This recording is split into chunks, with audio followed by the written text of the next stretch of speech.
All right, good evening. We are in week 7, and I will be going over arrays, and I will also be going over the approach to the assignment 4, which covers our arrays, Chapter 5, and the document object model, Chapter 6.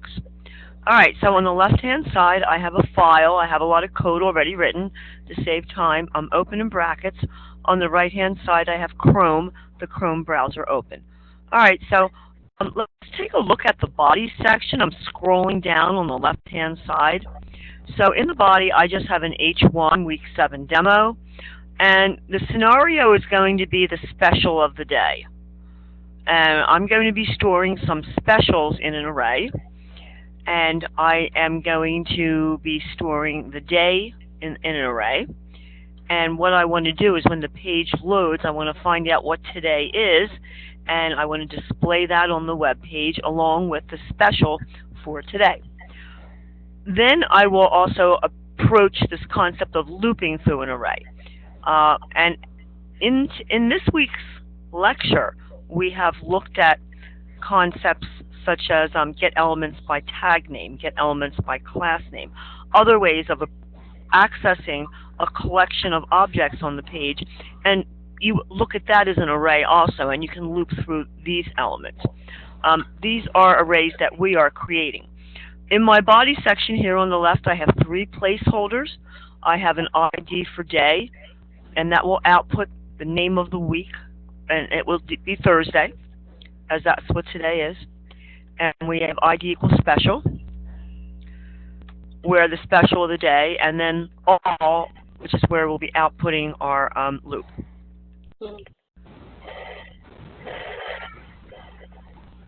At the top of my page in the script tag, I have created 2 arrays. Here's my first array. And I start with a new constructor and array. Array starts with capital A.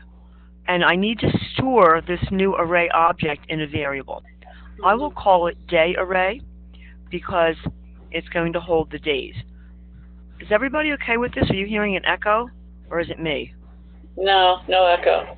All right, good. Everything's good here. Good, okay. All right, arrays are zero-based. They start with index position 0, and similar to storing a variable in a literal in a variable, we are storing a literal, for example, I've just selected Sunday, into an array index position. So the name of my array is day array, and index position 0 will hold Sunday.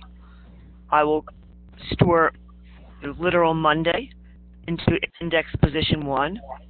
I will store the literal Tuesday into index position 2, etc. Now, if I were to alert, and here again, the alert is your best friend, don't take it for granted, test it. If I were to alert day array, there's day array, index position 4, and I say Control S, there. If you look on the right-hand side of the screen, the page says Thursday. All right, so I can test that I can retrieve my values. And this is the first thing we're doing. We're going to be retrieving our values.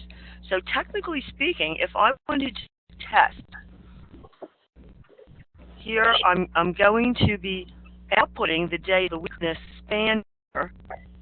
So if I wanted, and I call this hard coding, if I wanted to see where it's going to show up, that's my ID placeholder. And because I'm writing to the page my own function, I could say document.get element by day dot first child dot node value equals day array 4. And if I were to save that, Control F, my alert over there, it says day. Okay, it's in literals. It's literals. All right, Control S. That would be there. There we go. And this is what we're going to do, but we're not going to be hard coding in for. We're going to be determining which array index it is from the date object. So there's a relationship between our 2 arrays. delete that, and I'll put my quotes back in here. I need some quotes or else I'm going to get an error message. All right. So I can comment this out. Now my specials of the day. And I've already set them up. Special array 0, vanilla latte. I'm a coffee person. Special array 1. Lisa knows that. I walk into the classroom with my Starbucks. Yeah. If you had me face to face, you'd be every day. All right, there's special array 2, 3, 4. All right, so we have our, and I have these X's here because I used them. I was testing with something. All right, so I have 2 arrays, and here again, the special array 4, we're going to be pulling this out of the array, and if I actually copy this, Control C, and pasted this.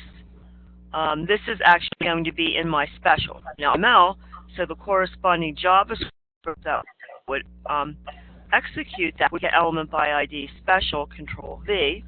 Now I'm going to say Control S, and there's the special of the day. Today is creamy hot chocolate. You can see that on the right. All right, so this is what we're doing. However, we're not going to be hard coding these arrays. We are going to be using some of this syntax, but we're not going to be hard coding the number. The number is going to be coming from the date object. So what we're doing is we're retrieving the number of the day from the date object, and we're going to be using that to retrieve the array element index. All right, so let's get started with this. We need to create the date object, and we looked at the date object several weeks ago, in week 4, I believe. So I'm going to say var today equals new date. All right, so what I'm doing is creating a date object, and it has a very similar syntax to which we used when we created the array object. Now I'm storing this in today, this variable called today. And here again, the best way to understand what's going on is to alert whenever you can. I'm going to alert back today, Control S,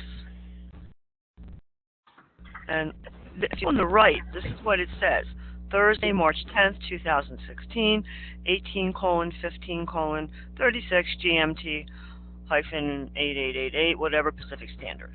All right, so this essentially is holding the date and all the times in the milliseconds since January 1st, 1970. However, we need this date object to access the method of the date object. So the method that we want to access is the get day. Not get date, the get method. All right, and this is going, and I'm going to comment, this is going to return 0 through 6. This returns a number. Remember, JavaScript is a programming language. It's not going to return Sunday, Monday, Tuesday. It's going to return a number from 0 to 6. This expression will do that. So this is a method, get day method, of the date. The date is being today, and it came from here. Now, we need to store that in a variable. So let's get a variable, and I'll call it the day. All right, now here, what we're going to do next, let me just move that over a little. We are going to alert the day. All right, my theory is correct. It should reach 4. So let me save that, and let me reload. On the left-hand side, it's going to return a 4 for today, because that's what it does. All right, so that's the magical number. That's the whole key to the assignment. Half the assignment. Okay, so what we have is we have a variable called the day, and right now it's returning 4. Tomorrow it will return 5. Yesterday it returned 3. So we can substitute these hard-coded numbers with this variable. All right, so if I were to say alert day array, Control.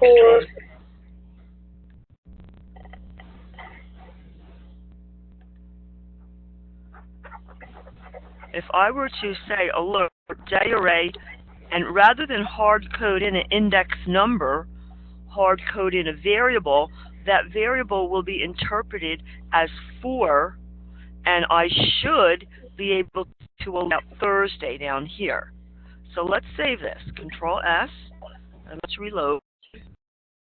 Okay, I made a mistake. Nothing's happening. Oh, okay.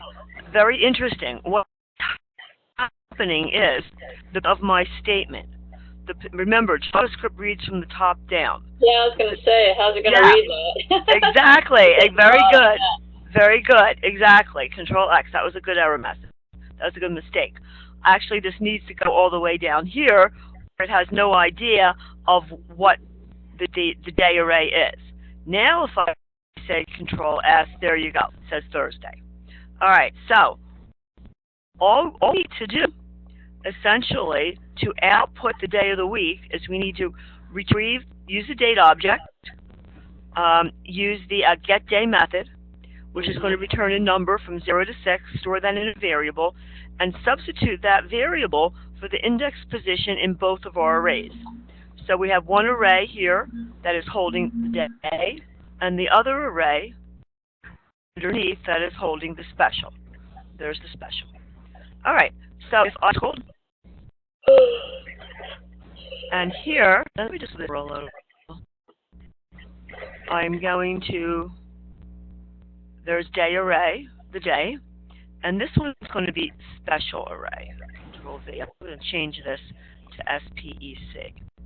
All right, so what I'm doing, there's my array. I'm swapping out the actual number for a variable. There's my second array. I'm swapping out the actual number for a variable. And this is my get element by ID. This is my placeholder .firstChild.node value. Now we're going to be using firstChild.node value to output the day name and the special. And in the assignment, it will be the quote of the day. All right, so I'm going to Control S this. Okay, this. And show the day for Thursday, and we see that it's creamy hot chocolate. All right, now we also need to loop through this array. And arrays work very well with looping. One question. On the special array, it says the day. If we scroll up, oh, okay, because special array is related to 4, and that relates. Okay, I get the connection. I was like, yeah. This is the magic number 4 here. Yeah, that 4 is going to come from the date object. This 4 is going to come from the we're using the same variable. Right. Exactly. And yesterday, that number, yesterday it would have been 3, so it would have retrieved index position 3. Right. So what we're doing is, and this is what they do in programming. They can, and that's what this is an expression, and the value of this variable is going to change 7 times. It's going to go from 1 to 6 depending on the name of the day, and we're going to match that with the value in the array so that we're going to have something different for 7 days of the week being displayed. And we're going to do that for 2 arrays. One array is for the day, the other array is for the quote. In this case, it's special of the day. And ideally, you could have multiple arrays doing various things, all pulling out of the same number. Same number, correct? Okay. Correct. Yeah. And just on a side, if you want, here again, going back to C's Candy, where we generated a random number. If you wanted to, display a random quote every day, all you need to do is generate a random number, like 1 to 10 or something, like we did for the specials in C's Candy, and just use that variable inside the array index position. Here again, you would need 10, array indexes, and it would generate a random number. So here we're using the number, the variable from the data object. It could come from anywhere else also. Got it. So it's a fun thing. I like playing around with this stuff. Arrays are fun. Okay, now the next thing we're going to do is we're going to loop. We're going to create a loop. All right. All right. Yeah. Okay. Let me do this. All right. What we're going to do, and I have the variable already declared here. all specials. And what we're doing next, we're going to special on the page on the right-hand side. We're just going to loop through the array. So that's the second part of the assignment, is learning how to loop through an array. And there's essentially pretty much only two ways to do this for all purposes for this class. And the first is, and they both in a for loop. Or you could use a for in loop, which specifically works with arrays. However, I'm going to use a for loop. All right, so I have for, and I'm going to say var I equals 0. Now, this is a for loop, and I believe this was covered in Chapter 3, along with the if statement conditionals. Yeah. And now here we have I is less than, all right, and we're a special array dot length. Now, this is the length property. I need to spell it right. I always spell it wrong. Length. This is the length property of an array. Every array has a length property.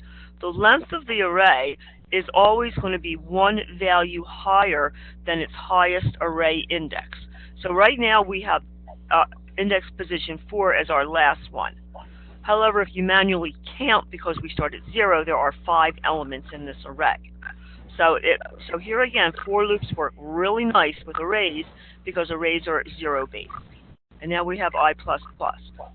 And remember, the increment technically happens the second time round. All right, so what we're going to do, and actually here again, let's just throw an alert in here. Now I'm hearing the echo.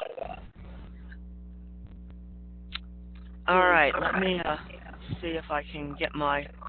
You said somewhat broken up for me for a few minutes. Yeah. When you scroll, it's even worse. Yeah, I mean, you guys are breaking up a little too, also. I'm trying to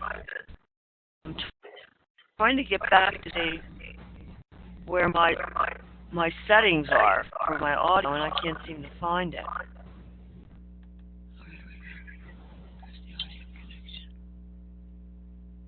No, it's right.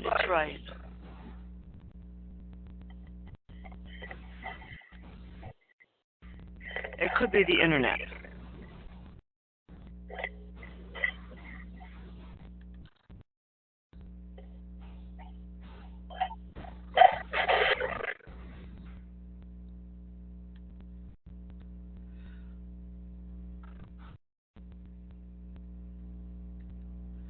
How's this? How do I sound? It's fine. It just has an echo, but I can understand. All right. Okay, well. All right, well, let's go on. I'm not sure what else I can do at this point. It could be the internet. Here we have our for loop, and we have special array I. So what's happening, we're going to loop through this array, and every time I will start at 0, and when I is 0, we should see the latte. And next time through the loop, I is going to be 1. We'll see mocha cappuccino. Next time I will be 2. We'll see cheese Danish, etc. When I gets to be 5, this condition will no longer be true, and the loop will stop.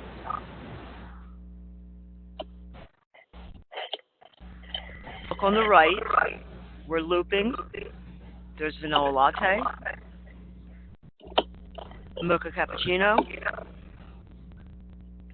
cheese Danish, caramel macchiato, creamy hot chocolate, and then we stopped. What we want to do is we want to build a string to output to the browser, and we're going to use variable. So I'm going to replace this. I could comment this out. I'm going to replace this with all special, and I'm going to say plus equal. It means plus equal, I'm adding to the variable. I'm concatenating to it. So I'm going to take my array. All right, so I want the array plus I need to concatenate a BR element underneath it.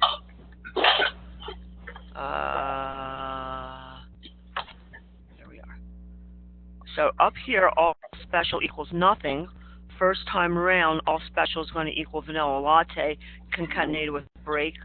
Second time around, it will be mocha cappuccino, concatenated with a break, etc. Now, I need to write that. I need to output this.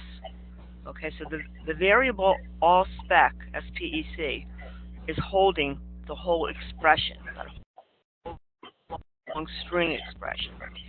And that needs to be in the onload section. Okay, I'm using inner HTML. There's all spec. If I save this, there it is, right? And what you want to do, you want to actually, FL developer tool is very handy. If I hit, and I want to open up, and I want to take a look at what's inside the body. There's my placeholder right here. Notice you can actually see. This is my placeholder. You can see there's my array values, and there's the breaks. Okay, this is very interesting, and it's also important because sometimes when you start putting JavaScript and you combine it with HTML, the only way to really see if it's writing it correctly is to look in the generated code. And that's through your developer tools. If you look at the source code, you see exactly what is on the left-hand side here. You only see what caused it to happen. All right. Now, if I were to try to use firstchild.node value,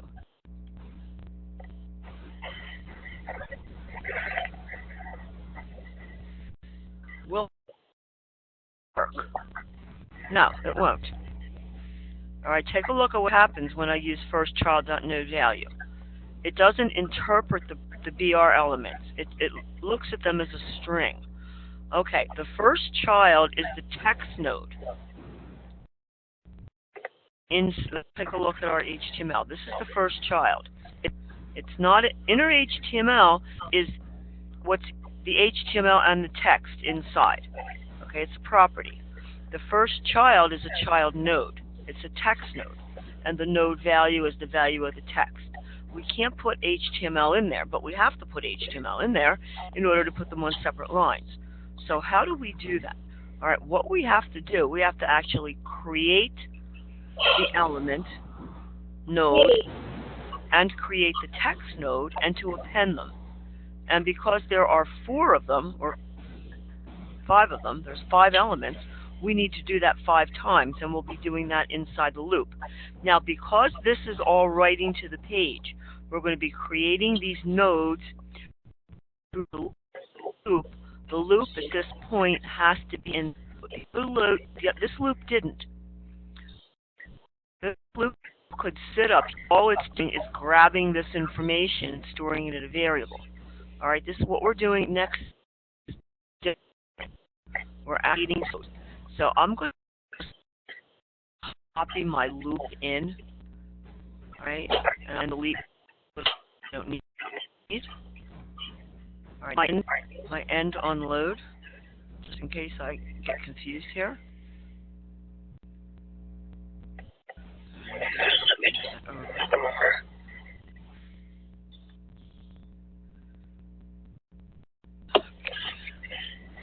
The first thing I'm going to be doing is I'm going to be creating a text node. All right, and I'm going to store it in a variable. I'm going to call it var txt equals document. This is a method of the document dot create text node. There it is. Notice it comes up on your code hinting. Okay, the text node that I'm creating is this right here. So this is going to create the, remember we're looping, that's going to create the first text node right there. And it's going to store it in this variable. Now we need to create the break. So I'm going to call this var br equals document dot create element. There it is. And I don't have to put angle brackets in here. And actually, you can create two-sided tags. All you need to do is, like a bold tag if you wanted to. It knows that there's an ending tag. All you have to do is put the letter in there. All right, so what I have done, I've created a text node, and it's holding the value first time around of that latte thing. And now I'm creating an element, which is a BR element. Now I'm going to append them. We're going to append them. And by the way, essentially means we're not overwriting. We're appending. It means adding to. So if I put some text here, and I say the specials are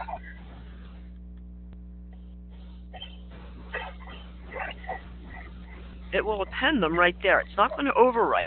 Inner HTML overwrites. Well, depending on how you write it. If you were to write plus equal, it wouldn't overwrite it. But the append just appends. It means it's going to put it at the end. And we're appending it to ID equals all, so what's inside it is going to be appended to what's inside it. All right, so I need another. Now, document element by ID. Actually, let's do this. Let's make a variable up here. Ref that ID. We're going to call it var all SPEC. We don't have. Do we have that already? We do have var put WTP var else equals document dot get element by ID, and that was all, right? All right. So what we've done, we've made the object reference to our placeholder. It's just a little easier. All right, that's it. All. Let me go back here. Here you go. Here we go. That's our plate here. All right. So, well, and I'm going to be. So it just makes it easier. So I'm going to say output dot append dot append. Okay, we're appending a child node. Then the first child node we're appending is txt. Now we're appending another node. Output dot append. Okay, these child nodes. Doesn't matter whether it's an element node or whether it's a text node. So it's a child node. And this one is BR. All right. So what we're doing, this is all a loop. It's load because we are actually writing to the page in real time. We're not just storing things in a variable that we're going to output later and carry that variable down. This is all being created and happening in real time. Okay, so we have create text node. That's our first array element, and then we'll create a break. Even though we're using the same variable names, every time we loop, it's going to append it. It's not overwriting, it's appending it. So the second time around, the second array is going to be stored in that text variable, and then we're going to be appending it. So there's no conflict in that we're using the same variable names. All right, so if I say Control S, and there we go. Notice it says the specials are, it appended it to exactly where I put it. How do I know that it really did that? The only way that I really know it did that, I have to use my F12 developer tools. And I have to go down there. There's my PID equals all. I open it up, and lo and behold, everything is there. And this is a little bit more involved. However, this is what I did, and this is some of the methods that developers use. Here again in my lecture and in my PowerPoint presentation, I realize this is an online class and you don't have access to what I talk about in class, but I do have the PowerPoint via video. There are a lot of other methods and properties. We can access things on the page in a very similar, using JavaScript in a very similar manner in which we can access things on the page using CSS selectors.